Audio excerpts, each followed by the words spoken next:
नमस्कार दोस्तों, आइए हम लोग डिस्कस करते हैं इंडियन पॉलिटी का सेकंड चैप्टर, जो कि फुल चैप्टर है, इम्पोर्टेंट है। ये जो है बहुत ही इम्पोर्टेंट टॉपिक है। दूसरी चीज ये कहना चाहूंगा कि आप लोग बिल्कुल राइट प्लेटफॉर्म पे आए हैं। जो आपको यहाँ पे वन लाइन बाय लाइन हम डिस्कस करने वाले हैं, एक एक चीज का मतलब समझाने वाले हैं।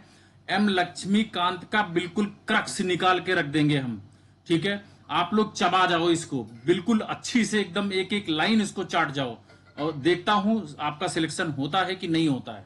100% ईमानदारी से पढ़िए बस। अगर आपको मेहनत करना है, आपको पोजीशन चाहिए, बड़ी कोई भी चीज हो, अगर आपको बड़ी चीज की नीड है तो बड़ी कुर्बानी देनी पड़ेगी। इसलिए आप लगे रहिए हमारे साथ। हम आपको गारंटी देते हैं बहुत ही अच्छा कंटेंट आपको देने वाले हैं, ठीक है। जिन्होंने सब्सक्राइब नहीं किया है प्लीज वो सब्सक्राइब अवश्य कर लें, जिससे हर टॉपिक हर लाइन आपको टाइम से मिल सके, ठीक है। आइए हम लोग डिस्कस करते हैं मेकिंग ऑफ द कॉन्स्टिट्यूशन, संविधान का निर्माण कैसे हुआ, ठीक है। Demand for a constituent assembly, जो हमारा संविधान सभा की जो डिमांड हुई थी उसके आधार पे हम लोग डिस्कस करते हैं कि देखिए, it was in 1934 that the idea of A constituent assembly for India was put forward for the first time by M.N. Roy, a pioneer of communist movement in India। अब देखिए, इंडिया में जो communist movement का जो Pioneer था, उसके आधार पे MN Roy ने पहली बार इनके माइंड में आया कि कंस्टिट्यूएंट असेंबली का हम लोग भारत के लिए एक आइडिया उनके दिमाग में आया, इसको बनाने का एक आइडिया आया 1934 में आया था, ठीक है। एमएन रॉय के दिमाग में इंडियन कॉन्स्टिट्यूएंट असेंबली बनाने का एक आइडिया उनके दिमाग में आया था पहली बार 1934 में, पहली लाइन, ठीक। In 1935 the Indian constituent Congress, Indian National Congress, अब क्या हुआ 1935 में Indian National Congress for the first time officially demanded constituent assembly to frame the constituent of India, ठीक है।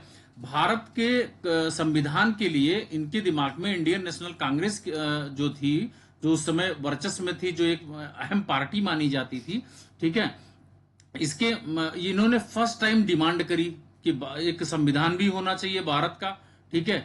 अब आते हैं इंडियन नेशनल कांग्रेस में जो थे जवाहरलाल नेहरू, 1938 की बात है। देखिए, इन 1938 Jawaharlal Nehru on behalf of the INC declared that the constitution of free India must be framed. ये जवाहरलाल नेहरू के माइंड में आया है 1938 में कि भैया इंडियन नेशनल कांग्रेस के बिहाफ पे उन्होंने एक डिसाइड किया कि पहली बार इन्होंने डिसाइड किया कि फ्री इंडिया के लिए, संविधान के लिए, कि एक कॉन्स्टिट्यूएंट असेंबली बनना चाहिए, एक मस्ट है, बनना जरूरी है, फ्रेम होना चाहिए, ठीक है। Without outside interference by a constituent assembly elected on the basis of adult franchise. अब एडल्ट फ्रेंचाइजी के आधार पर जो संविधान सभा चुनी जानी थी, उसके द्वारा जो है बिना किसी बाहरी हस्तक्षेप के, ठीक है, ये इनके दिमाग में आया जवाहरलाल नेहरू के कि इसको जो है बनाना आवश्यक है। अब विदाउट एनी इंटरफेरेंस का मतलब यह है कि जैसे सॉवरेनिटी होती है, संप्रभुता होती है, इनके कहने का मतलब भी यही था कि जैसे संप्रभुता होती है without any interference either from outside और इनसाइड, ठीक है, ना तो अंदर से ना बाहर से किसी भी तरह का हस्तक्षेप ना हो, उसे ही कहते हैं हम सॉवरेनिटी, पहली चीज, ठीक है। उसी के आधार पे कॉन्स्टिट्यूएंट असेंबली फ्रेम होने की बात इनके दिमाग में आई थी जवाहरलाल नेहरू, ठीक है। अब आइए, the demand was finally accepted in principle by the British government in what is known as the August offer of 1940। ये देखिए, जो डिमांड थी इनकी वो फाइनली एक्सेप्ट हो जाती है ब्रिटिश गवर्नमेंट को, ठीक है। ब्रिटिश गवर्नमेंट के द्वारा ये एक्सेप्ट कर ली जाती है, कॉन्स्टिट्यूएंट असेंबली बनाएंगे, ठीक है। और इसे ही 1940 का अगस्त ऑफर के नाम से जाना जाता है। याद रखिएगा भैया, ये बहुत इंपॉर्टेंट है, ये पूछा जाता है, प्रीलिम्स में भी पूछा जाता है।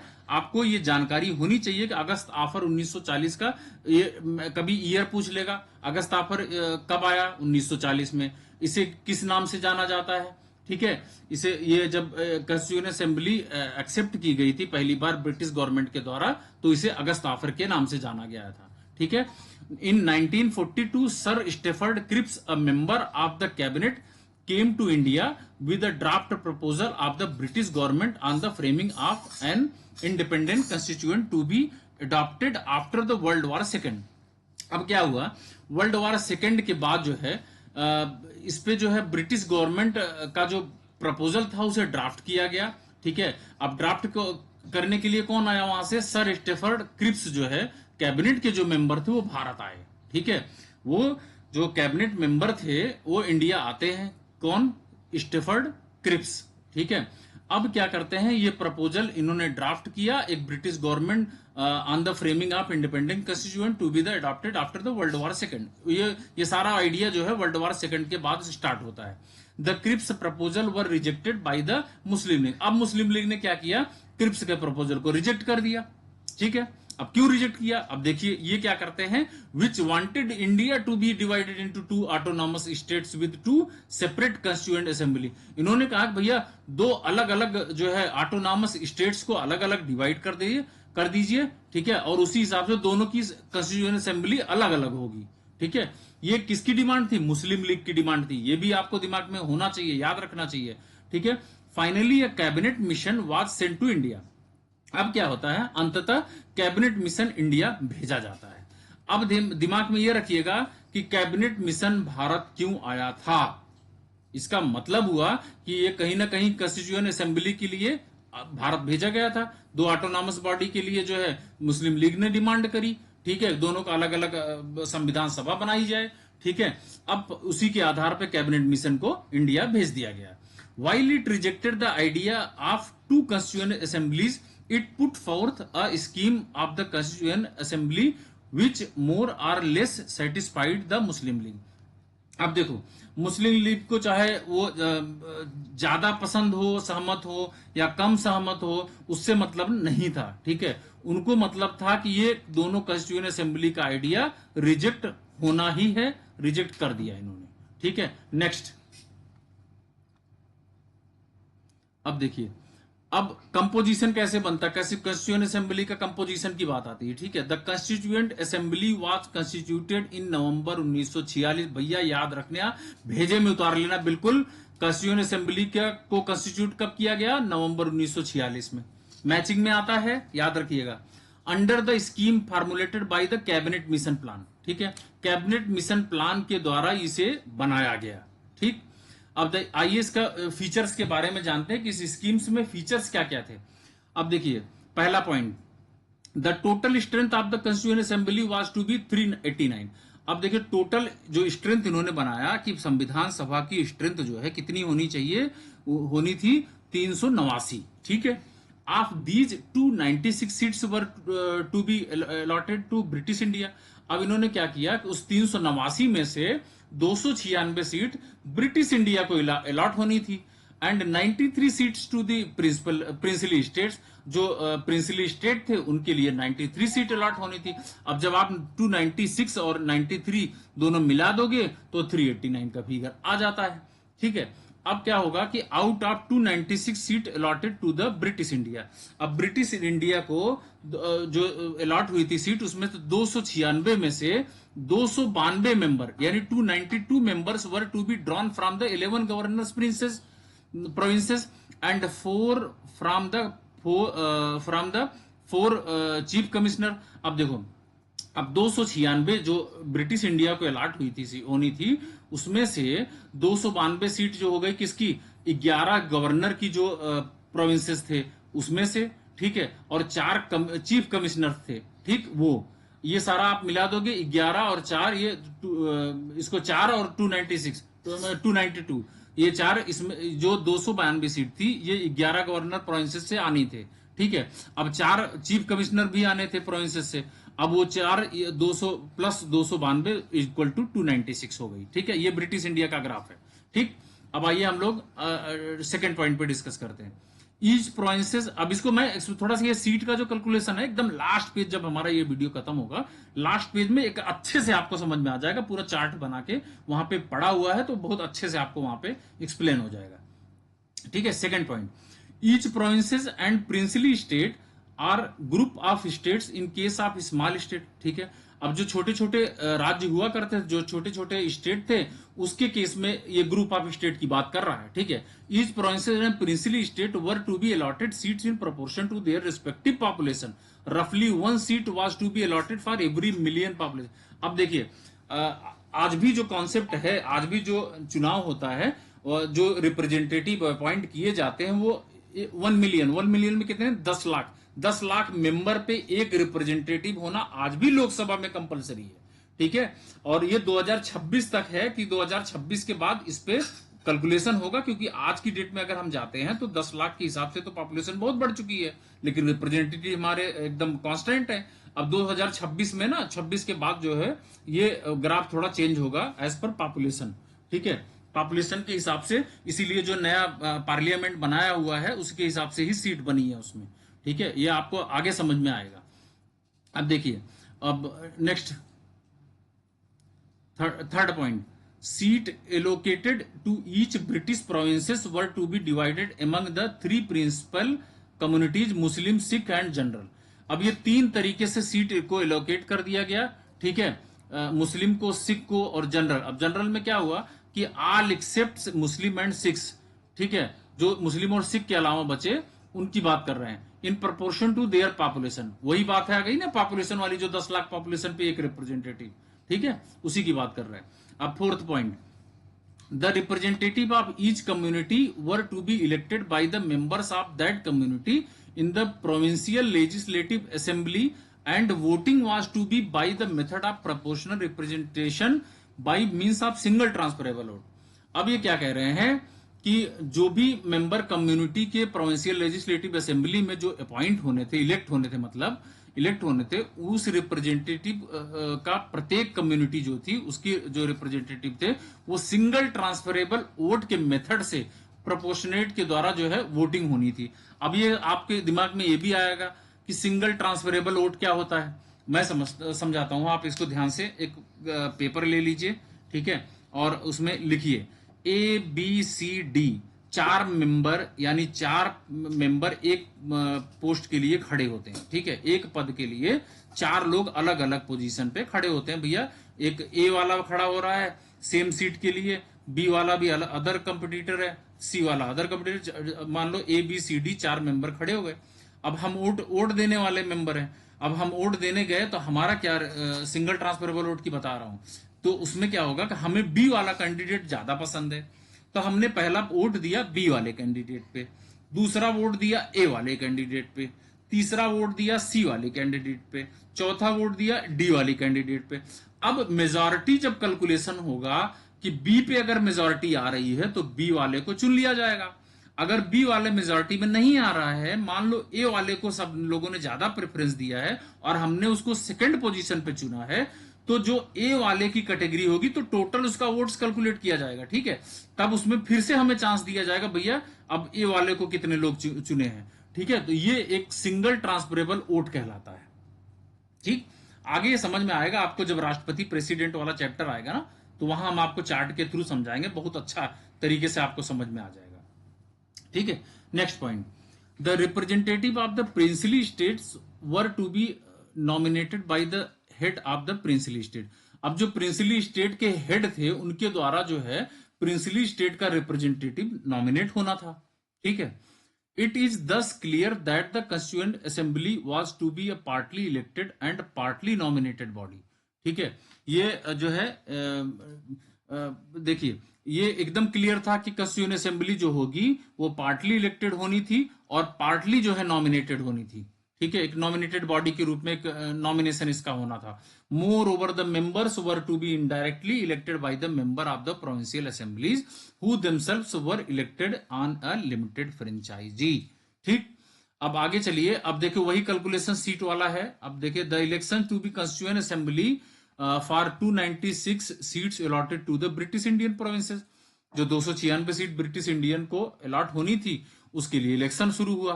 ठीक है, वर हेल्ड इन जुलाई अगस्त 1946 में इसका इलेक्शन शुरू होता है।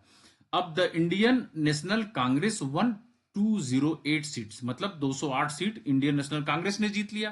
कितने में? 296 में। ठीक, 208 सीट इंडियन नेशनल कांग्रेस ने जीत लिया। The Muslim league 73 seat, Muslim league को 73 सीट मिल गई, ठीक है। आईएनसी 208, मुस्लिम लीग 73, ठीक है। और स्मॉल ग्रुप्स जो छोटे छोटे एक मतलब निर्दलीय जिसे आज बोला जाता है, उस टाइप के स्मॉल स्मॉल ग्रुप के इंडिपेंडेंट मेंबर जो थे 15 सीट उनको मिली थी, ठीक है। अब 208 यानी 208 प्लस 73 प्लस 15 इक्वल टू 296, ठीक है। ये आप जब जोड़ोगे तो 296 का ग्राफ आ जाएगा। However, the 93 seats allotted to the princely states were not filled as they decided to stay away from the Constituent Assembly, ठीक है। अब जो है इसमें जो 93 सीट अलॉट होनी थी, ठीक है, जो होना था प्रिंसली स्टेट के थ्रू, अब वो जो है वो खाली रह गई, वो फील्ड नहीं हुई थी, ठीक है। अब जो है although the Constituent Assembly was not directly elected by the people of India on the basis of adult franchise, जो एडल्ट फ्रेंचाइजी के आधार पर जो इंडिया के पीपल थे, जो लोग थे उनके द्वारा जो है डायरेक्टली इलेक्ट नहीं, कंस्टिट्यूएंट असेंबली में डायरेक्टली इलेक्ट नहीं हुए थे, ठीक है। The assembly comprised representative of all section of the Indian society, Hindu Muslim and Sikh, Parsi, Anglo Indians, Indian Christians, SC ST, including women of all these sections, ठीक है। The assembly included all important personalities of the Indian at that time with the exception of Mahatma Gandhi. Mahatma Gandhi को एक exception मानते हुए उनके साथ जो है ये उसी समय इंडिया की जितनी इंपॉर्टेंट पर्सनालिटी थी सारी इंक्लूड थी इस असेंबली में, ठीक है। चाहे वो महात्मा गांधी हो चाहे जो भी हो, ठीक है। ये एक एक्सेप्शन थे महात्मा गांधी, बाकी जो है बाकी सबको ऑलमोस्ट उसमें इंक्लूड कर लिया गया, चाहे वो SC ST हो, चाहे एंग्लो इंडियन हो, चाहे सिख पारसी हो, कुछ भी हो, ठीक है। अब देखिए working of the constituent assembly, अब इस पे ध्यान से इसको एक एक पॉइंट नोट कर लीजिएगा अपने कॉपी में ना, इंपॉर्टेंट है। The constituent assembly held it's first meeting on December 9, 1946। अब 9 दिसंबर 1946 को पहली मीटिंग होती है संविधान सभा की, ठीक। The Muslim league boycotted the meeting and insisted on a separate state of Pakistan. अब मुस्लिम लीग ने क्या किया, इसको बाइकआउट करना शुरू किया कि भैया हम इस कॉन्स्टिट्यूएंट असेंबली को नहीं मानेंगे और हमें अलग से आप एक सेपरेट स्टेट बना के दे दो जो पाकिस्तान के नाम से हो, ठीक। तो द मीटिंग वाज दस अटेंडेड बाई ओनली 211 मेंबर्स। अब क्या हुआ कि जो मीटिंग अटेंड हुई थी, जो पहली कॉन्स्टिट्यूएंट असेंबली की मीटिंग 9 दिसंबर 1946 को हुई थी, उसमें कुल 211 मेंबर के द्वारा ये अटेंड की गई थी मीटिंग। कुल मेंबर इसमें 211 मेंबर थे। Doctor Sachchidanand Sinha the oldest member, सबसे पुराने बुजुर्ग जो है सच्चिदानंद सिन्हा ओल्डेस्ट मेंबर थे, ठीक है। Was elected as a temporary president of assembly following the French practice. अब जो फ्रांस की प्रथा चली आती है ना, फ्रांस की प्रथा से अगर हम देखते हैं तो उसमें क्या होता था कि जो सबसे बुजुर्ग आदमी होता था, जो सबसे ओल्ड मेंबर होता था, उसको जो है टेम्पोररी प्रेसिडेंट बनाते थे असेंबली का। क्यों? क्योंकि ज्यादा दिन चलेगा नहीं, वो कब गिर जाएगा, बोल्ड हो जाएगा, विकेट गिर जाएगा, कुछ पता नहीं, इसलिए उसे टेम्पोररी प्रेसिडेंट बना दिया जाता था। सबसे पोजीशन भी बड़ी दे दी लेकिन टेम्पोररी दे दी। आज जैसे हमारा प्रोटम स्पीकर जब चुना जाता है लोकसभा का, प्रोटम पार्लियामेंट में लोकसभा का जब प्रोटम स्पीकर जो चुना जाता है वो भी सबसे सीनियर वरिष्ठ मेंबर होता है, ठीक है। उसी कॉन्सेप्ट पे, किस कॉन्सेप्ट पे? फ्रेंच प्रैक्टिस पे, ठीक। Later doctor Rajendra Prasad was elected as the president of the assembly. अब बाद में क्या हुआ, डॉक्टर राजेंद्र प्रसाद को ये असेंबली का प्रेसिडेंट चुन लिया गया। सिमिलरली बोथ SC मुखर्जी, जो SC मुखर्जी थे उसी तरह से, और VT Krishnachari were elected as a vice president of the assembly. अब SC मुखर्जी और VT कृष्णाचारी को वाइस प्रेसिडेंट असेंबली का नियुक्त किया गया। डॉक्टर राजेंद्र प्रसाद को अध्यक्ष चुना गया और उपाध्यक्ष कौन बने? SC मुखर्जी और VT कृष्णाचारी, ठीक। इन other words the assembly had 2 vice president. दूसरे शब्दों में अगर कह लें, इनका मतलब है दूसरे शब्दों में 2 वाइस प्रेसिडेंट चुने गए थे, ठीक है, जबकि एक ही होता है, आप भी जानते हो। अब ऑब्जेक्टिव रिजोल्यूशन का कॉन्सेप्ट आता है, बहुत इंपॉर्टेंट है भैया ऑब्जेक्टिव रिजोल्यूशन, जिसे हम हिंदी में उद्देश्य प्रस्ताव कहते हैं, ठीक है। उद्देश्य प्रस्ताव का कॉन्सेप्ट कौन लाया था पहली बार? 13 दिसंबर 1946 को ये कॉन्सेप्ट आया था और जवाहरलाल नेहरू के द्वारा ये कॉन्सेप्ट लाया गया था। ये एक हिस्टोरिक मूवमेंट था ऑब्जेक्टिव रिजोल्यूशन असेंबली में। It laid down the fundamentals and philosophy of the constitutional structure. जो हमारा संविधान की संरचना है, उसकी जो फिलॉसफी है, उसका जो फंडामेंटल, उसका जो बेस है, ये सबका जो है एक असेंबली में एक ऑब्जेक्टिव रिजोल्यूशन इसको जाना जाता है। ठीक है, अब आइए इसमें पॉइंट टू पॉइंट हम डिस्कस करते हैं। पहला पॉइंट है, this constituent assembly declares its firms and solemn resolve to proclaim India as an independent sovereign republic and to draw up for her future governance a constitution. ठीक है, अब ये क्या कहता है कि यह संविधान सभा भारत को एक स्वतंत्र संप्रभु गणराज्य घोषित करने तथा उसके भावी शासन के लिए एक संविधान तैयार करने के अपने दृढ़ और गंभीर संकल्प की घोषणा करती है। इसका मतलब है, ठीक है। अब second point, where in the territories that now comprise British India, the territory that now form the Indian states and such other part of India are outside India and the state as well as other territories as are willing to be constituted into the independent sovereign India shall be a union of them all। ठीक है, इसका मतलब क्या है कि जिसमें वे क्षेत्र जो अब ब्रिटिश भारत का हिस्सा हैं, ठीक है, जो अब ब्रिटिश भारत पहले नहीं थे वो, ठीक है, वे क्षेत्र जो अब भारतीय राज्यों का हिस्सा है और राज्य के ऐसे अन्य भाग जो भारत और राज्यों से बाहर है, ठीक है, और साथ ही अन्य क्षेत्र जो स्वतंत्र संप्रभु, जो जिसकी सॉवरेनिटी की बात कर रहे हैं, ठीक है, भारत में शामिल होने के इच्छुक हैं, ठीक है, जो ऐसे जो स्टेट थे जो सॉवरेनिटी से अपने इच्छा शक्ति से वो भारत में शामिल होना चाहते थे, ठीक है, उन सभी का एक संघ होगा। ठीक है, ये बोला गया, एक उनका एक यूनियन बनेगा। ठीक है, third point, where in the said territories whether with their present boundaries और with such others as may be determined by the constituent assembly and thereafter according to the law of the constitution shall possess and retain the status of autonomous units together with residuary power and exercise all powers and function of the government and administration save and except such powers and function as are vested in or assigned to the unions or as are inherent or implied in the union and resulting therefrom। इसका मतलब क्या है, जिसमें जो इनका जिस field की बात कर रहा है, जिस क्षेत्र की बात कर रहा है, उस चाहे वो अपनी वर्तमान सीमाओं के साथ या ऐसे अन्य सीमाओं के साथ जो संविधान सभा द्वारा और उनके बाद संविधान के कानून के अनुसार, ये ध्यान रखना, संविधान के कानून के अनुसार निर्धारित किए जा सकते हैं। जो इसका अवशिष्ट, जो इसका बोलते हैं कि एक रेजिडुअरी जो पावर है, ठीक है, जो रेजिडुअरी पावर है, उसके साथ ये ऑटोनॉमस यूनिट्स जो थी उनकी स्थिति रखेंगे और उसको बनाए रखेंगे। ठीक, ये बात कह रहा है। ठीक है, चौथा पॉइंट,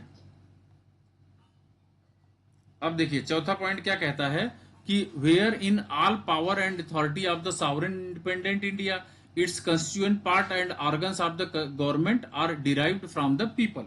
अब कहता क्या है, जिसमें संप्रभु स्वतंत्र जो हमारा सॉवरेनिटी है उसमें इंडिपेंडेंट की बात कर रहा है। ठीक है, जो सॉवरेन इंडिपेंडेंट इंडिया है उसके घटक जो हैं, उसका जो कंपोनेंट है, उसके जो पार्ट हैं और जो गवर्नमेंट के जो ऑर्गन है, जो मतलब उसको जो एक पार्ट कह लो, गवर्नमेंट का ही एक ऑर्गन है, उसकी बॉडी है, उसी के सभी शक्ति और अधिकार प्राप्त होते हैं। ठीक है, ये है। आइए पांचवा पॉइंट हम डिस्कस करते हैं।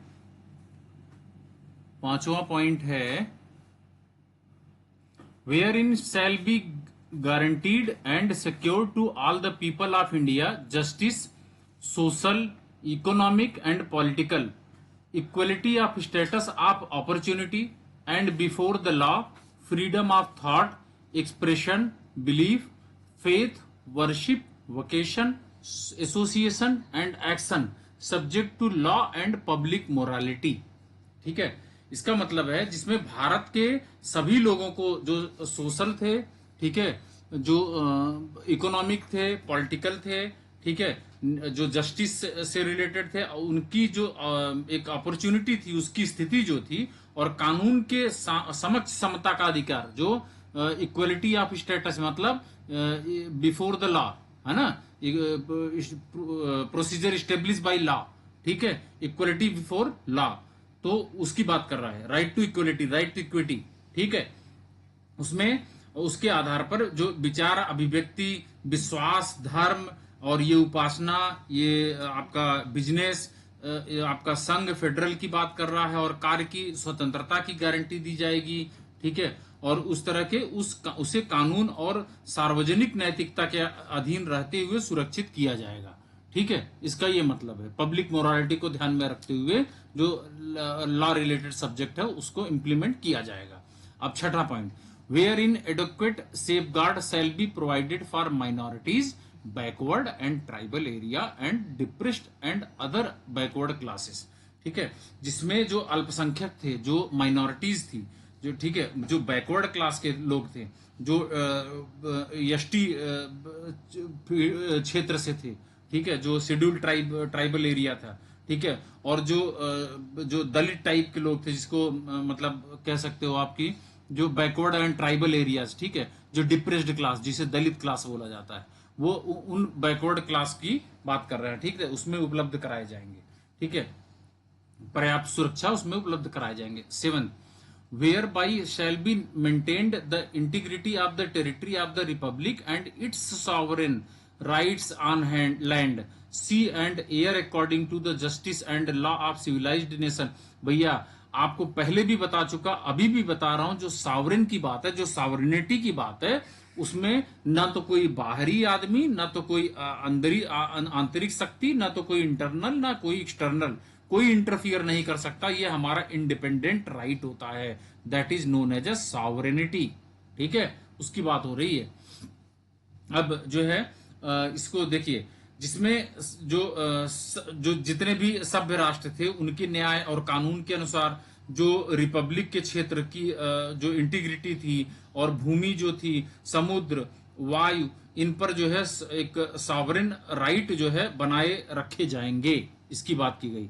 8वां point, this ancient land attains its rightful and honoured place in the world and makes its full and willing contribution to the promotion of the world peace and welfare of mankind, ठीक है।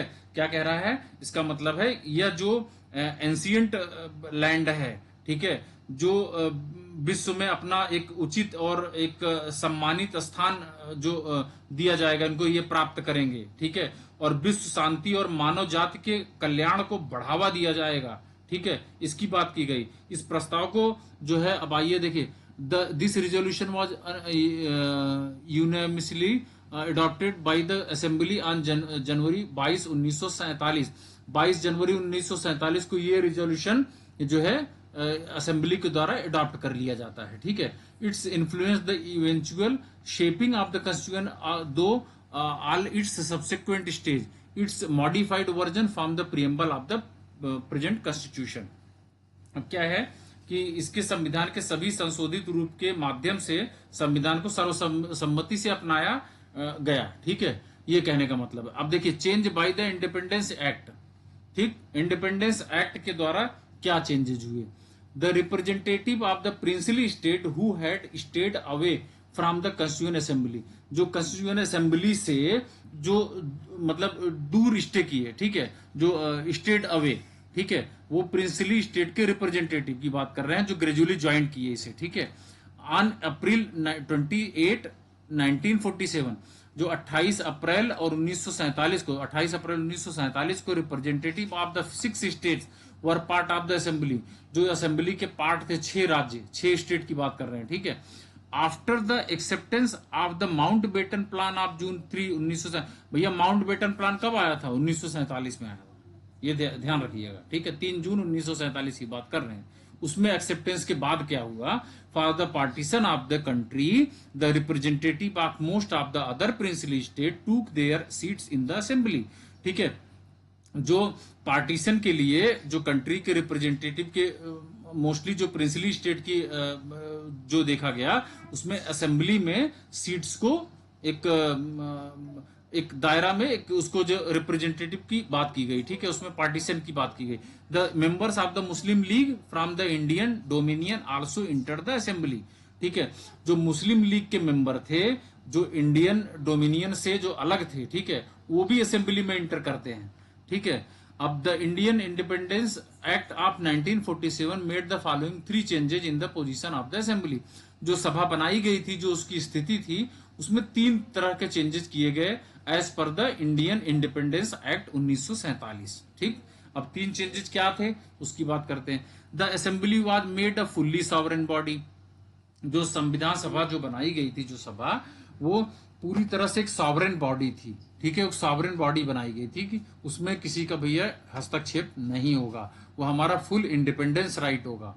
विच could frame any constitution it pleased, ठीक है।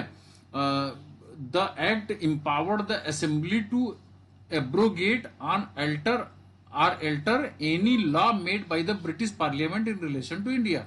जो भारत में जो British parliament का पूरा वर्चस्व था, ब्रिटिश पार्लियामेंट के द्वारा जो कोई भी जो लॉ था वो बनाया जाता था या उसको चेंज करने की बात की जाती थी, ठीक है। उस तरह का एक्ट जो है उस समय चलन में आया असेंबली में, ठीक है, एम्पावर्ड किया गया।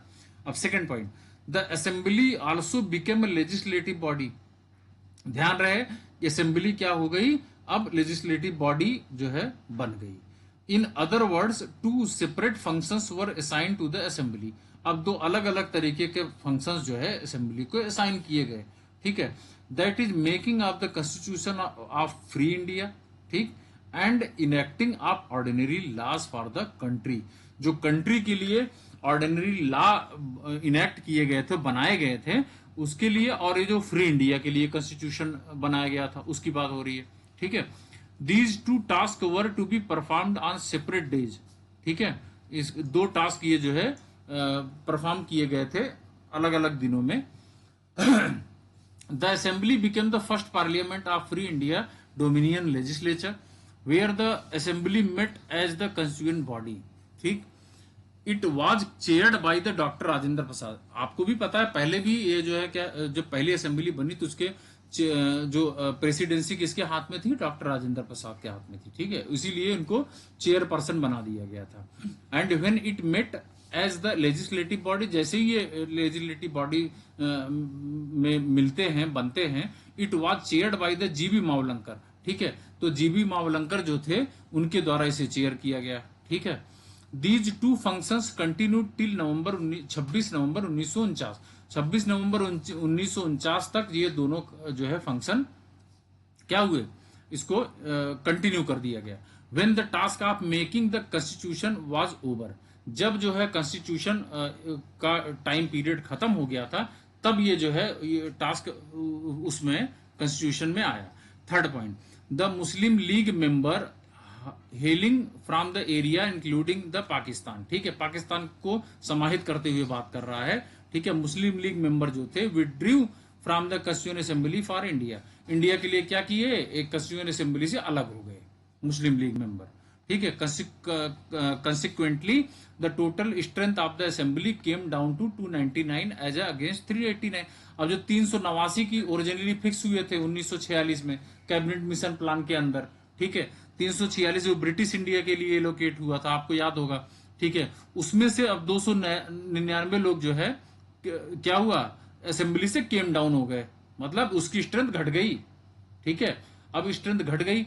The strength of the Indian provinces formally British provinces, जो इंडियन प्रोविंस था उसे ब्रिटिश प्रोविंस के नाम से जाना जाता था, ठीक है। उसकी जो स्ट्रेंथ थी वाज रिड्यूस्ड फ्रॉम 296 टू 229। जो 296 की जो स्ट्रेंथ थी उससे घटकर 229 हो गई। And those of the princely state from 93 to 70। The state wise membership of the assembly as on December 31st 1947 is shown in table 2.4 of this chapter. तो जो कि आगे आगे जो टेबल आएगा उसमें इसकी जो है डिटेल में आपको समझ में आ जाएगा, ठीक है। अदर फंक्शन परफॉर्म,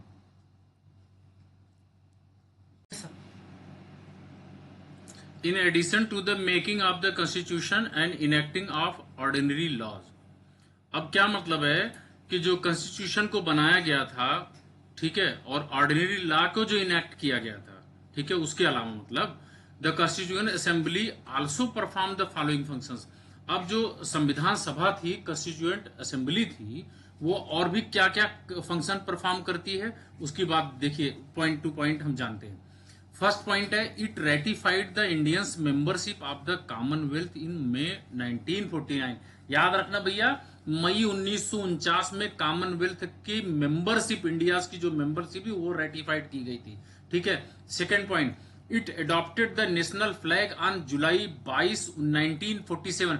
याद रखना, ये पूछता है एग्जाम में, ठीक है, जो है ये पूछा जाता है, नेशनल फ्लैग जो है को अडॉप्ट कब किया गया था? 22 जुलाई 1947 को। It adopted the national anthem on January 24, 1950, ठीक है। नेशनल एंथम को अडॉप्ट कब किया गया था? 24 जनवरी 1950 को, ठीक है। It adopted the national song on January 24, 1950, ठीक है। जो नेशनल सॉन्ग है, जो हमारा राष्ट्रीय गीत है, ठीक है, उसको कब अडॉप्ट किया गया था? 24 जनवरी 1950 को, ठीक है। It elected doctor Rajendra Prasad as the first president of India on January 24, 1950। 24 जनवरी 1950 को डॉक्टर राजेंद्र प्रसाद जो हमारे प्रथम राष्ट्रपति थे भारत के, ठीक है, उनको इलेक्ट किया गया था, ठीक है। In all the constituent assembly had 11 session over 2 years, ठीक है। तो कुल 2 साल में 11 सेशन लिए गए थे संविधान सभा को बनाने के लिए, ठीक है। 11 months 2 years and 11 months 18 days।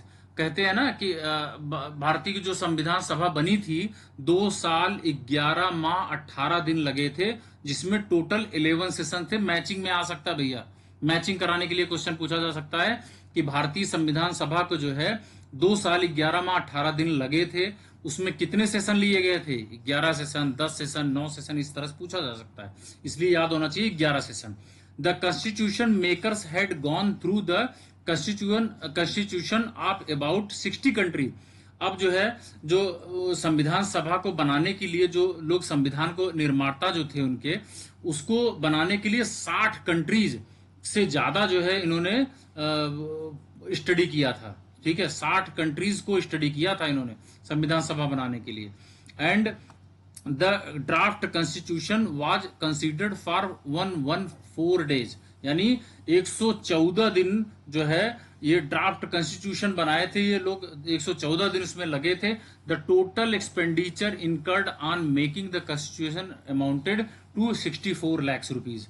तो इस संविधान को बनाने के लिए 64 लाख रुपया टोटल खर्च आया था, ठीक है। 64 लाख रुपया टोटल खर्च आया था, ठीक है। 60 कंट्री से ज्यादा जो है स्टडी किए गए थे, 2 साल 11 माह 18 दिन लगे थे और 11 सेशन हुए थे। सब बात याद रखिएगा, पॉइंट पे नोट कर लीजिएगा कॉपी में। On January 24, 1950 the constituent assembly held its final session. जो 24 जनवरी 1950 को कॉन्स्टिट्यूएंट असेंबली जो है फाइनल सेशन हुआ। It however did not end and continued as the provisional parliament of India from January 26, 1950। 26 जनवरी 1950 से कंटिन्यू प्रोविजनल पार्लियामेंट, जो India का प्रोविजनल पार्लियामेंट बनाया गया था, उसे कंटिन्यू किया गया और वो कभी खत्म नहीं हुआ, चलता ही गया till the formation of new parliament, जब तक नया पार्लियामेंट नहीं बन गया। After the first general elections in 1951-52, और पहला हमारा जनरल इलेक्शन कब हुआ? 1951 और 52 में, उसके बीच में। याद रखना, ये भी पूछा है क्वेश्चन, ये भी पीटी का क्वेश्चन है। नेक्स्ट, अब देखिए committees of the constituent assembly. अब उसमें कौन कौन सी कमेटी बनी थी ये भी पूछा जाता है। The Constituent Assembly appointed a number of committees to deal with the different tasks of constituent making. Out of these, 8 were major committees and other were minor committees. The name of these committees and their chairman are given below. भैया जिन्होंने subscribe नहीं किया है channel को, please subscribe कर लीजिएगा आपको ये एक एक लाइन हम इसलिए रटा रहे हैं कि आपको फाइनल रिजल्ट मिलना चाहिए। इसको कच्चा चबा जाओ बिल्कुल अच्छी तरह एकदम मिक्सी में पीस के, ठीक है। अच्छे से इसको एक एक लाइन तैयार कर लो। आपका जिंदगी में कभी इंडियन पॉलिटी का क्वेश्चन गलत हो जाए तो मुझे कमेंट करके बताना आप कि मेरा यहां क्वेश्चन गलत हुआ। मैं चैलेंज करता हूं, आपका सिलेक्शन 100% करवा के छोड़ूंगा, ठीक है। आप एक एक लाइन हमारे साथ लगे रहिए, पर प्लीज सब्सक्राइब जरूर कर लीजिए। पसंद आता है तो लाइक कीजिएगा, नहीं तो मत कीजिएगा, मगर सब्सक्राइब जरूर कर लीजिएगा, आपको पसंद आएगा, ठीक है। मेजर कमेटी की बात करते हैं, ठीक है। अब इसमें जो है क्या क्या था कि जो the constituent assembly appointed a number of committees जो थी, उन्हें जो है देखिए डिफरेंट डिफरेंट टास्क के साथ जो है इसको डील किया गया, ठीक है। इस संविधान बनाने में डिफरेंट डिफरेंट टास्क मिले। अब इसमें देखिए 8 मेजर कमेटी बनी थी, 8 बड़ी कमेटियां बनाई गई थी, और जो है कुछ अन्य जो जो थी वो माइनर कमेटीज थी। अब उसमें क्या क्या है मेजर, उसमें चेयरमैन भी थे। अब एक एक का डिस्कशन करते हैं। मेजर कमेटी में क्या था, यूनियन पावर कमेटी बनाई गई थी, जिसके अध्यक्ष कौन थे, Jawaharlal Nehru. Union constituent committee Jawaharlal Nehru. याद रखना भैया, एक चीज पूछता है, बहुत पूछता है। Provincial constitution committee Sardar Patel. Drafting committee doctor BR Ambedkar. ये बहुत ज्यादा पूछा हुआ है, कम से कम ये 10 बार पूछा है पीसीएस में, 10 बार, और यूपीएससी में भी कई बार पूछा हुआ है, ठीक है। Advisory committee on fundamental rights, minorities and tribal and excluded areas, Sardar Patel. याद रखना इसको। जो एडवाइजरी कमेटी बनी थी फंडामेंटल राइट पे, माइनॉरिटी पे, जो ट्राइबल एरियाज पे, उसके अध्यक्ष कौन थे, सरदार पटेल जी थे। This committee had the following 5 सब कमेटीज। अब इस कमेटी में जो मेजर कमेटीज थी, ये 5 मेजर कमेटियों में कुछ जो है सब कमेटीज भी थी, ठीक है। आइए डिस्कस करते हैं। फंडामेंटल राइट सब कमेटी जो बनाई गई थी, उसके JB कृपलानी थे। Minority sub committee SC Mukherjee थे। North east frontier tribal area जो था और आसाम का जो पार्ट था उसे एक्सक्लूड करके partially excluded area sub committee Gopinath Bardoloi, ठीक है। और next D point excluded and partially excluded areas other than those in Assam sub committee AB Thakkar. अब E वाला point north west frontier tribal area sub committee, ठीक। अब छठवें पॉइंट पे आते हैं। छठवां पॉइंट क्या बोलता है, रूल्स ऑफ प्रोसीजर कमेटी। जो प्रोसीजर कमेटी का जो रूल था वो डॉक्टर राजेंद्र प्रसाद, याद रखना, राजेंद्र प्रसाद ही प्रेसिडेंट थे और राजेंद्र प्रसाद ही प्रोसीजर कमेटी के का जो रूल था उसके अध्यक्ष थे। State committee of for negotiating with the state, Jawaharlal Nehru.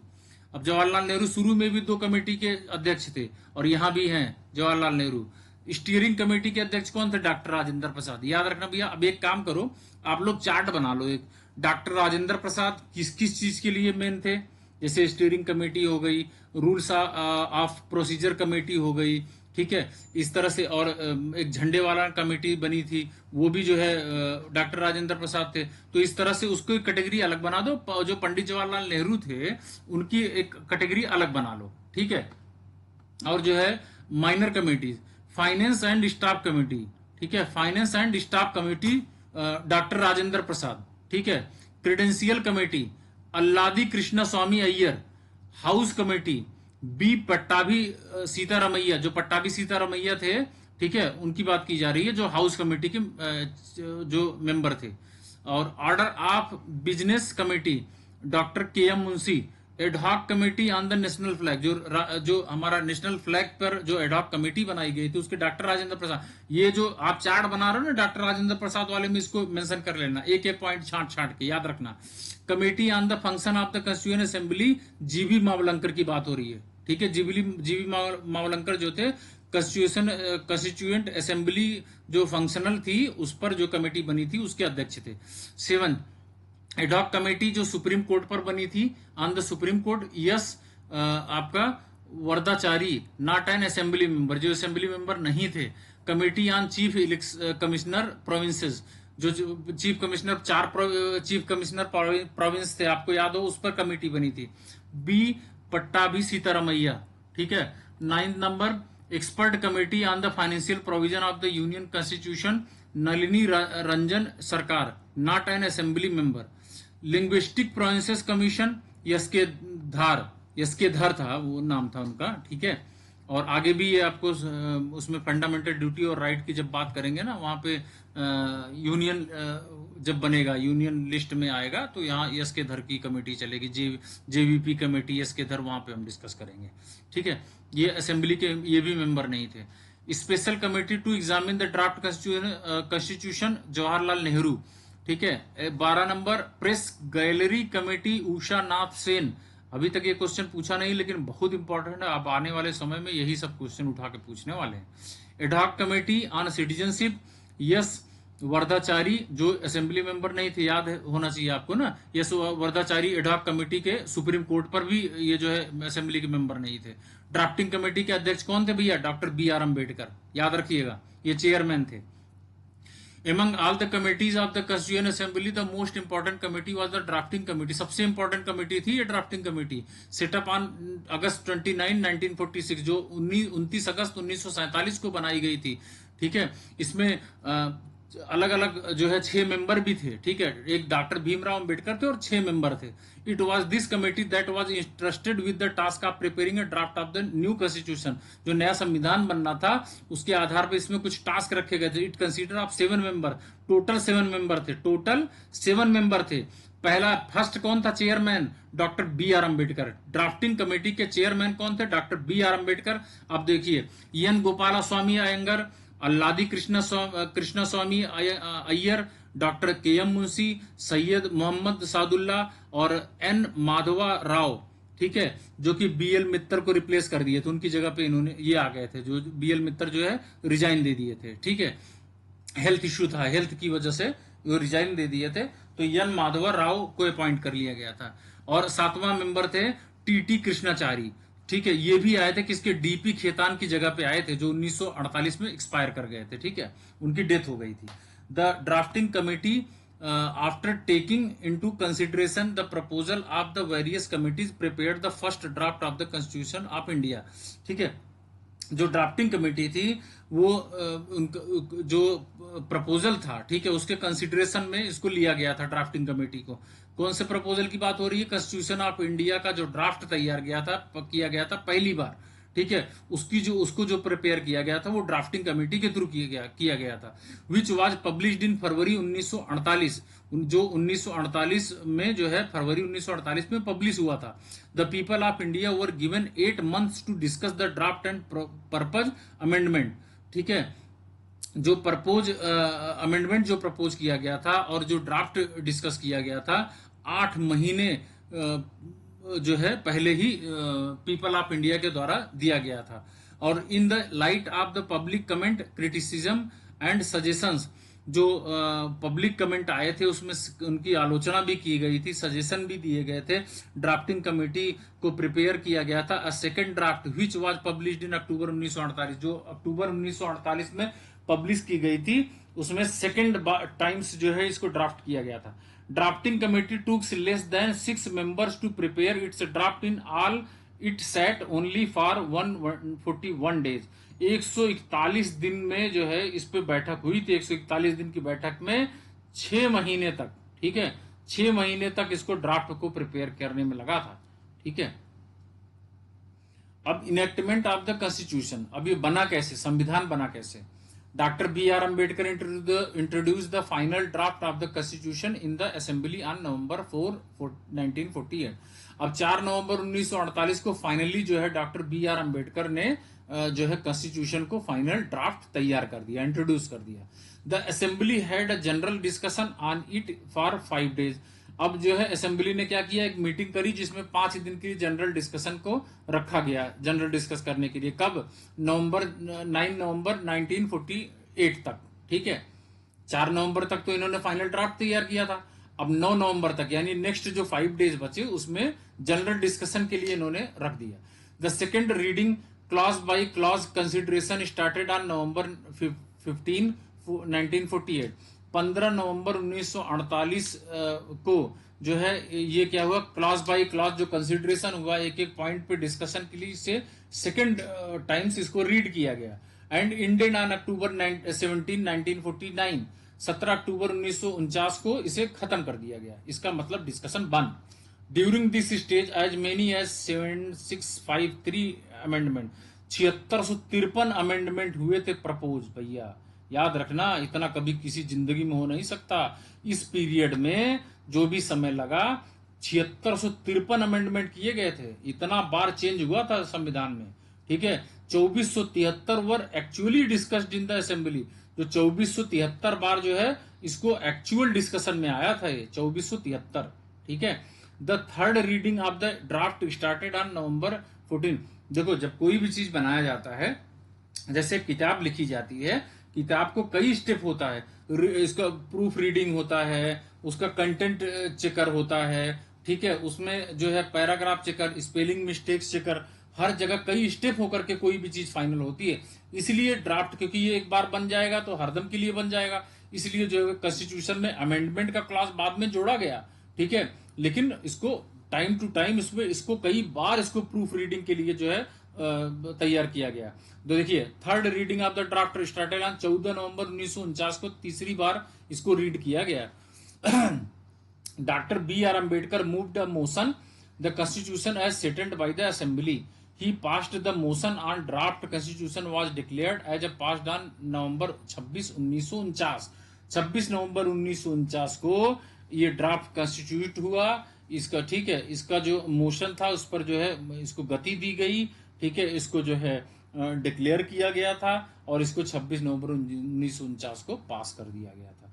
Received the signature of the member, signature जो है मेंबर के रिसीव कर लिए गए थे। ऑन द प्रेसिडेंट, ठीक है, एंड द प्रेसिडेंट, जो अध्यक्ष थे, जो प्रेसिडेंट थे उनके और जो मेंबर्स थे उनके, सबके सिग्नेचर 26 नवंबर 1949 को फाइनल अंजाम दे दिया गया था। Out of the total 299 member of the assembly, only 284 were actually present on that day. उस दिन केवल 299 मेंबर में 284 मेंबर प्रेजेंट थे, बाकी सारे लोग कॉन्स्टिट्यूशन के साइन करने के लिए अब्सेंट थे, ठीक है। This is also the date mentioned in the preamble as the date on which the people of India in the Constituent Assembly adopted, enacted and gave to themselves this constitution, ठीक है। भैया एक एक line याद कर लेना, अच्छे से समझ लेना, ना समझ में आया दोबारा फिर से सुन लेना स्पीड बढ़ा के। मैंने बहुत अच्छे से एक्सप्लेन करने की कोशिश करी है, ठीक है।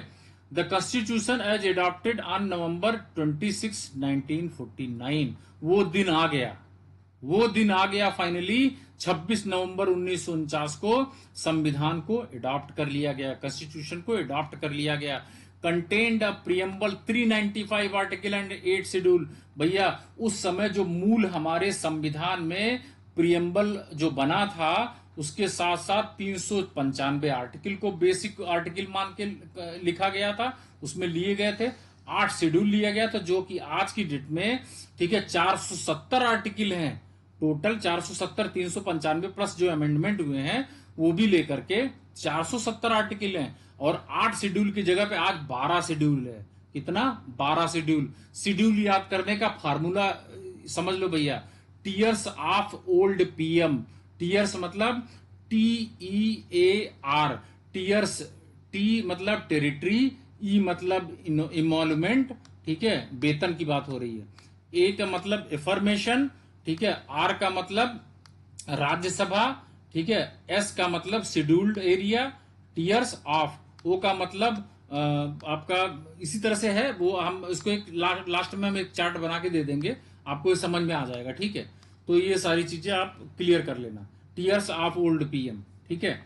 आइए, doctor BR Ambedkar, then the law minister, देखिए कहां थे, हाँ यहाँ थे। The preamble was enacted after the entire constitution was already enacted, ठीक है। अब इसमें प्रियम्बल को भी इनेक्ट कर लिया गया था, बना दिया गया था, प्रियम्बल भी ले लिया गया था। Doctor BR Ambedkar, then law minister.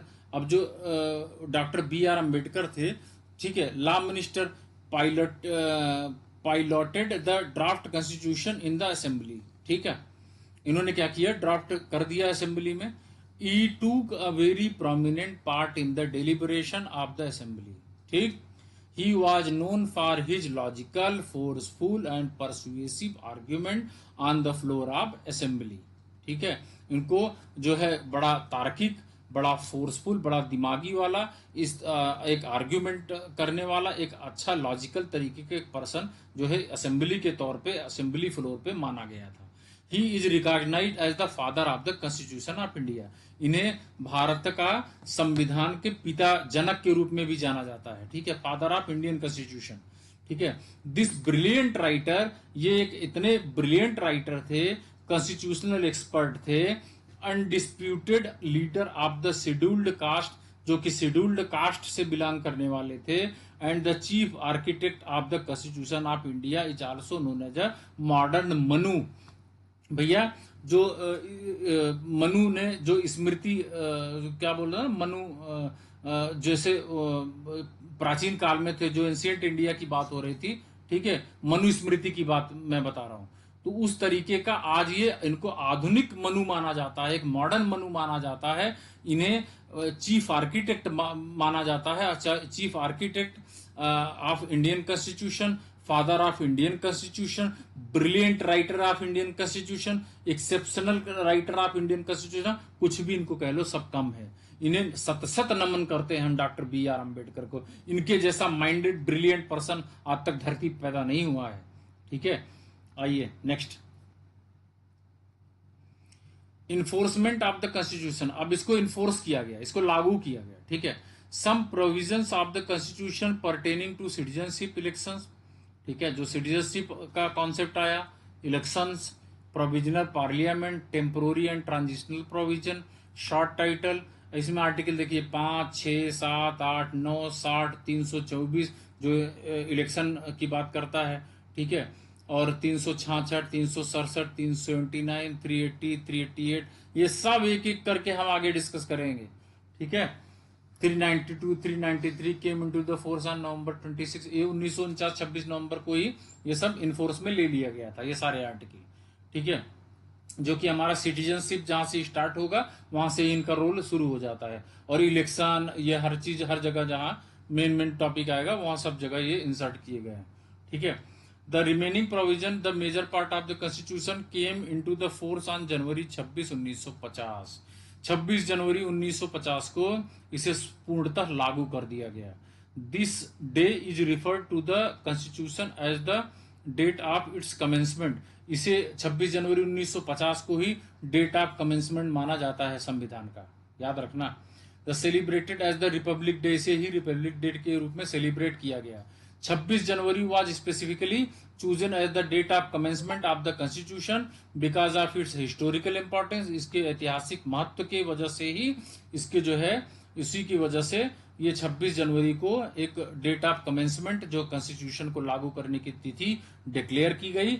It was on the day, this day in 1930 that पूर्ण स्वराज डे वाज सेलिब्रेटेड। इसी दिन जो है 1930 में जो है, इसी बात पे 1930 में पूर्ण स्वराज जो है सेलिब्रेट किया गया था। Following the resolution of the Lahore session December 1929 of the INC, Indian National Congress का जो लाहौर सेशन हुआ था भैया दिसंबर 1929 में, ठीक है। ये भी पूछता है लाहौर सेशन कब हुआ था, 1929, दिसंबर 1929 में इंडियन नेशनल कांग्रेस का, ठीक है। उसमें जो रिजोल्यूशन पास हुआ था उसके आधार पे ये जो है इलेक्ट किया गया था, सेलिब्रेट किया गया था।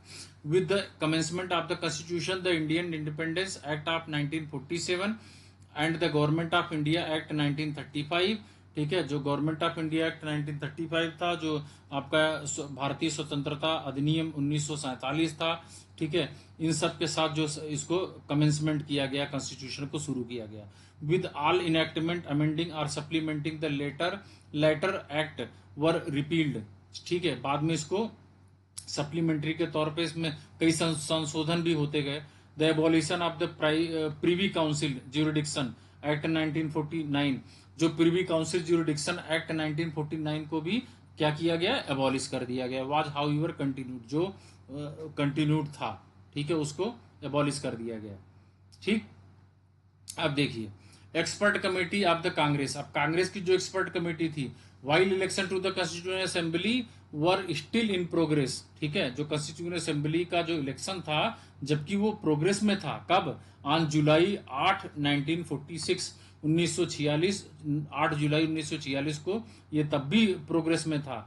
The Congress party Indian National Congress appointed an expert committee for the purpose of the preparing material for the constituent assembly. The committee consisted of the following member. देखो अब क्या है, जो कांग्रेस पार्टी थी, इंडियन नेशनल कांग्रेस के नाम से जाना जाता था उसको, ठीक है, ये बहुत ही पुरानी पार्टी थी। ये ओयो ह्यूम जो है इसके वो थे, क्या बोलते हैं, अध्यक्ष थे, मतलब प्रेसिडेंट थे, ठीक है। डब्ल्यूसी बनर्जी को पहला अध्यक्ष बनाया गया था, ठीक है, पहला आईएनसी असेंबली का। अब इसमें क्या हुआ कि इनको जो एक्सपर्ट कमेटी भी उसी पर्पज को, मटेरियल को कंस्टिट्यूएंट असेंबली में जो जो इन्वॉल्व हुए थे उसको अपॉइंट किया गया था। अब आइए उसको जानते हैं कि उसमें कैसे क्या जो मेंबर थे वो किस तरीके के बने थे, कौन कौन बना था। जवाहरलाल नेहरू को चेयरमैन बनाया गया था। एक्सपर्ट कमेटी का चेयरमैन कौन था? जवाहरलाल नेहरू। मोहम्मद आसफ अली, के एम मुंशी, एन गोपालास्वामी अयंगर, के T Shah, D R Gadgil, ठीक है, और हुमायूं कबीर, ठीक है, के संथानम, ठीक है। Later on the chairman's proposal it was resolve that the Krishna Kripalani, ठीक है, be coopted as a member and convener of the committee, ठीक। अब देखो क्रक्स पे आ गए हम, एकदम फाइनल पोजीशन दे रहे हैं इसको। The committee had 2 sitting, the first at New Delhi. Committee की जो 2 बैठक हुई थी, ठीक है, उसमें पहली जो है दिल्ली में हुई, कब से कब तक? 20 जुलाई से 22 जुलाई 1946 तक। एंड द सेकेंड वाली बॉम्बे में हुई थी, कब से कब तक? 15 अगस्त से 17 अगस्त 1946 तक। 2 दिन पहली चली, 2 दिन बाद वाली चली। जो पहली नई दिल्ली में हुई, दूसरी बॉम्बे में हुई, ठीक है। Apart from number of notes prepared by its member, the committee discussed the procedure to be adopted by the Constituent Assembly, the questions of the appointment of various committee and the draft of the resolution on the objective of Constitution to be moved। सब पढ़ चुके भैया, सब पूरा discussion हो गया हमारा आपका, ठीक है। ये जो ऑब्जेक्टिव रिजोल्यूशन की बात हो रही है, ऑब्जेक्टिव जो पंडित जवाहरलाल नेहरू लेके आए थे कॉन्सेप्ट, ठीक है। First session of the constitution assembly on the role played by this committee in the making of the constitution. Granville Austin, जो ग्रेनविले ऑस्टिन बोला जाता है, ठीक है, और जो है a British constitutional expert observe it was the Congress expert committee. इसे ही जो है ब्रिटिश कॉन्स्टिट्यूशनल जो एक्सपर्ट थे उन्होंने ही इसे कांग्रेस एक्सपर्ट कमेटी का नाम दिया था, ठीक है। That set India on the road to her present constitution. The committee members working within the framework of the cabinet mission scheme. बहुत सारे लोग इसमें कैबिनेट मिशन आया, सर क्रिप्स स्टेफर्ड क्रिप्स आए थे, ठीक है, इसी के लिए सब आए थे। Made general suggestion about the autonomous area, the power of provincial government and the centre about such issues as the principally state and the amending powers. Time से अमेंडमेंट भी होते गए। दे आल्सो ड्राफ्टेड रिजोल्यूशन, कितने step में जो है इसका resolution draft किया गया, ऑब्जेक्टिव रिजोल्यूशन की बात की गई। नेक्स्ट चलिए आगे चलते हैं। देखिए अब इस पे जब कोई चीज बनती है, जब कॉन्स्टिट्यूशन असेंबली बनी है, ठीक है, उस पर आलोचना भी हुई। तरीके तरीके के अलग अलग लोग आलोचना, क्रिटिसाइज किए इसको।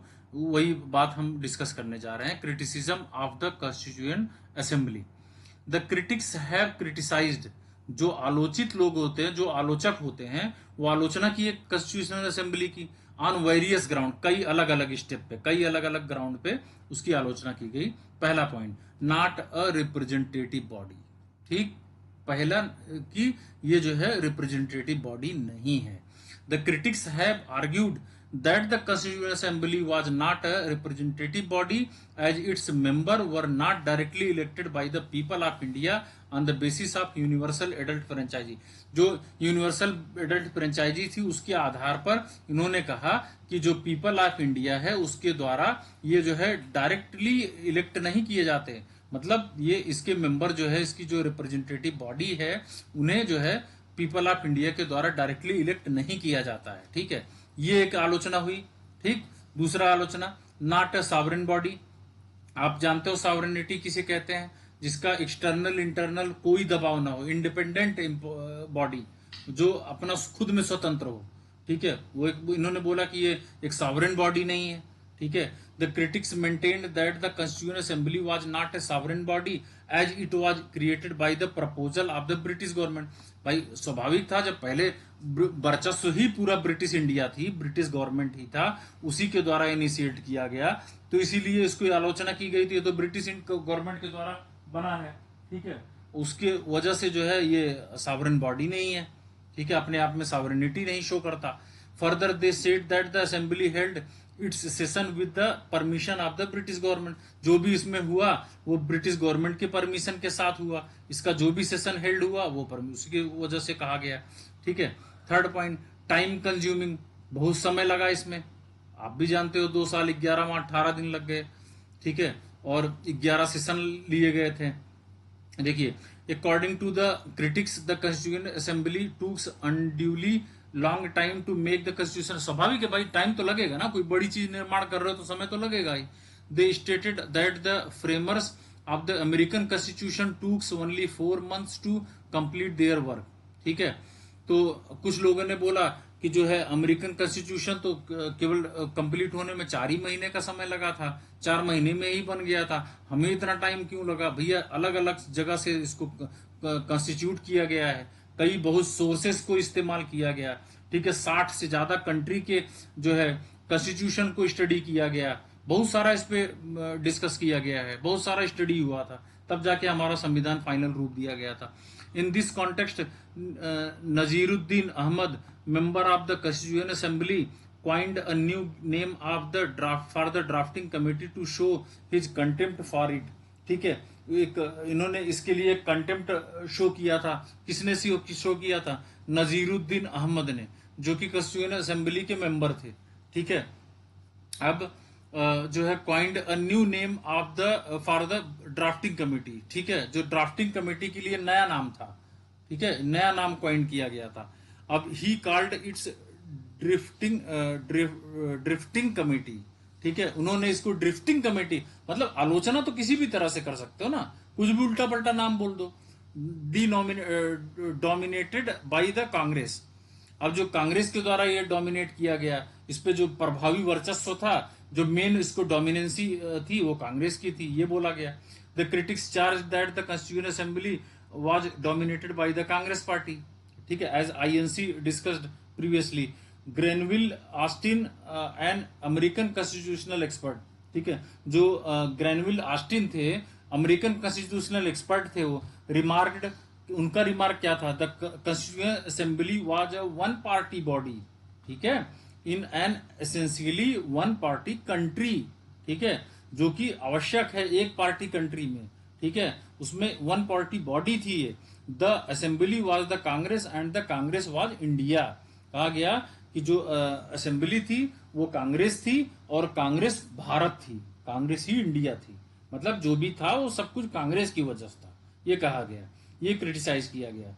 नेक्स्ट, लॉयर्स पॉलिटिशियन डोमिनेशन, ठीक है, it is also maintained by the critics that the constituent assembly was dominated by the lawyers and politician, इसमें बहुत सारे पॉलिटिशियन लॉयर्स के द्वारा डोमिनेट किया गया था, ये भी आलोचना की गई, ठीक है।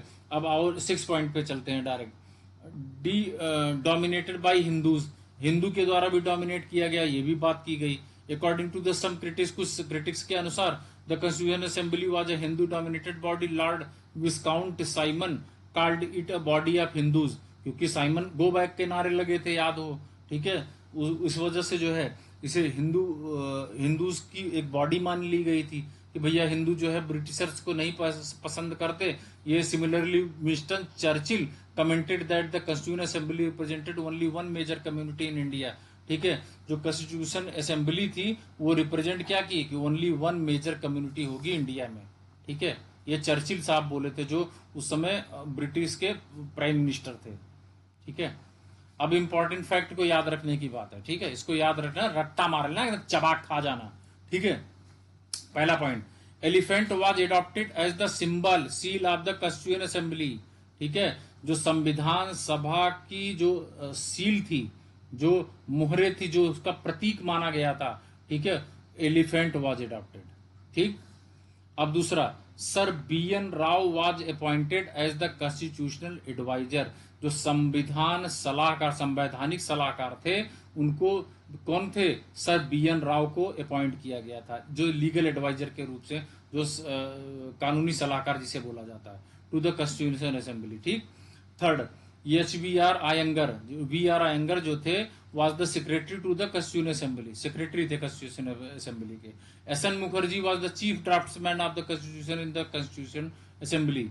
Fifth, Prem Behari Narain Raizada was the calligrapher of the Indian Constitution। ठीक है। The original Constitution was handwritten by him in all flowing italic style। जो इटली की स्टाइल होती है ना, उसी के आधार पर जो है इनके द्वारा ओरिजिनल कॉन्स्टिट्यूशन लिखा गया था, हाथ से लिखा गया, हैंड रिटन कॉन्स्टिट्यूशन लिखा गया था। 6 point, the original version was beautified and decorated by artist from the Santiniketan including Nandlal Bose and Beohar Ram Manohar Sinha. ठीक है, ये सारे पॉइंट याद कर लेना। अब तो रट्टा मार है भैया, जितना दिमाग में बैठा लोगे उतना ही आगे चलोगे। ठीक है, Beohar Ramdas Sinha illuminated beautified and ornamented the original preamble calligraphed by Prem Behari Narain Raizada. ठीक है, 8वां आ जाओ, calligraphy of the Hindi version का कैलीग्राफी जो था ओरिजिनल कॉन्स्टिट्यूशन के लिए जो ड्राफ्ट किया गया था, done by Vasant Krishna Waheeda and elegantly decorative and illuminated by the Nandlal Bose. सब रट्टा मार है, एक एक लाइन इसको रट लेना, दिमाग में बैठा लेना। ठीक है, एक जनरल कॉन्सेप्ट बन जाएगा। ठीक है, अब Hindi text of the constitution. Originally constitution of India did not make any provision with the respect to an authoritative text of the constitution in Hindi language.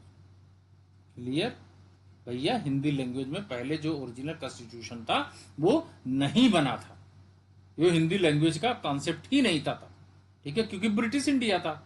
Letter of provision in this regard was made by the 58th constitution, जब 58वां संविधान संशोधन आया 1987 का।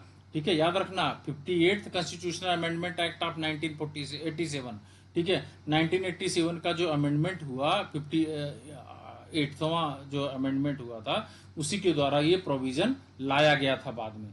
ठीक है, this amendment inserted a new article. अब ये 58वां संविधान संशोधन के थ्रू जो है ये अमेंडमेंट हुआ जब ना, तो इसमें नया आर्टिकल इंसर्ट किया गया 394A in the last part of the constitution. याद है, हमने जब 5, 6, 7, 8 आर्टिकल वहां पे 366, 367, 393, 394A ये सब की डिस्कशन वहां किए थे, वही अब एक एक राज खुलेंगे यहाँ। ठीक है, जो 58वां संविधान संशोधन हुआ उसमें नया आर्टिकल जोड़ा गया 394A। भेजे में उतार लेना, अच्छे से चबाक खा जाना। The last part of the constitution, that is the part, ये क्या है, 22। ठीक है, 22 पार्ट बने थे उस समय। This article contains the following provisions. अब देखिए, पहला, president shall cause to be published under his authority. ठीक है, पहला पॉइंट और डिस्कस करते हैं। The translation of the constitution in Hindi language, जो ट्रांसलेशन था कॉन्स्टिट्यूशन का हिंदी लैंग्वेज में। The modification which are necessary to bring it in conformity with the language style and terminology adopted in the authoritative text of central act in Hindi can be made in it. ठीक है, ये भी बन सकता हो। All the amendment of the constitution made before such publication should be incorporated in। अब देखिए second point, the translation in Hindi of every amendment of the constitution made in English. Clear, the translation of the constitution and it's very amendment published shall be constructed to have the same meaning as the original text in English। अब देखो almost ये हमारा सब खत्म हो गया। ठीक है, अब देखो तीसरा पॉइंट भी डिस्कस कर रहे थे, the translation of the constitution and very amendment published shall be deemed to be for all purpose authoritative text in Hindi. अब देखो, जो सीट की बात हुई थी उसकी बात हम डिस्कस करते हैं। जो एलोकेशन हुआ था सीट का, जो शुरू में ब्रिटिश इंडिया के लिए कितना 293 था। ठीक है, उसकी बात कर रहे हैं हम। देखिए 292, सॉरी, ब्रिटिश इंडियन प्रोविंस के लिए 11 गवर्नर वाला जो प्रोविंस था, ये ब्रिटिश इंडिया का 292 सीट उसके लिए अलॉट थी। ये मैंने बोला था ना, लास्ट में चार्ट में हम डिस्कस करेंगे। तो 292 सीट थी और प्रोविंशियल स्टेट में 93 सीट दी गई थी और चीफ कमिश्नर 4 थे। 4 प्रोविंस थे जो 4 सीट को लेकर, ये तीनों को मिला दोगे तब जाके आपका 390 सॉरी 389 सीट्स कंप्लीट हो जाएगी। ठीक है, इसी की बात थी। एक एक चीज अच्छे से रट लेना भैया।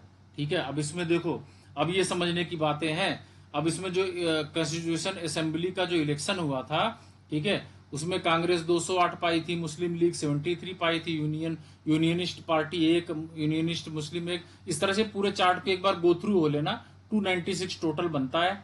ठीक है, एक एक चीज रट्टा मार लेना भैया, एकदम भेजे में उतार लेना। पसंद आया हो प्लीज लाइक जरूर कीजिएगा। ठीक है, जिन्होंने सब्सक्राइब नहीं किया है वो सब्सक्राइब अवश्य कर लें, क्योंकि आने वाले टाइम में एक एक लाइन, एक एक पॉइंट हम आपको सिलेक्शन तक की पूरी तैयारी करवाएंगे। पूरा इंडियन पॉलिटी जबान पे देंगे आपको। ठीक है, एक एक लाइन हमारे साथ बने रहिए, सब्सक्राइब अवश्य कर लीजिएगा। ठीक है, community wise representation in the constitution assembly, ठीक है, ये अब उसके हिसाब से भी आगे दिया है। ठीक है, तो मेरी आपसे विनम्र निवेदन है, सब्सक्राइब जरूर कर लीजिएगा, लाइक करके जाइएगा। ठीक है, अगर कुछ सजेशन देना है, कोई और चीज की डिमांड है, कोई इंप्रूवमेंट और चाहते हैं, कोई केसला की डिस्कशन के लिए आप लोग बोलेंगे, आने वाले टॉपिक में केसला भी डिस्कस करो जिससे और कॉन्सेप्ट क्लियर हो जाए, वो भी हम करने वाले हैं। तो आप सजेशन जरूर दीजिएगा कमेंट में। ठीक है, मिलते हैं नेक्स्ट वीडियो में। Thank you, thank you so much.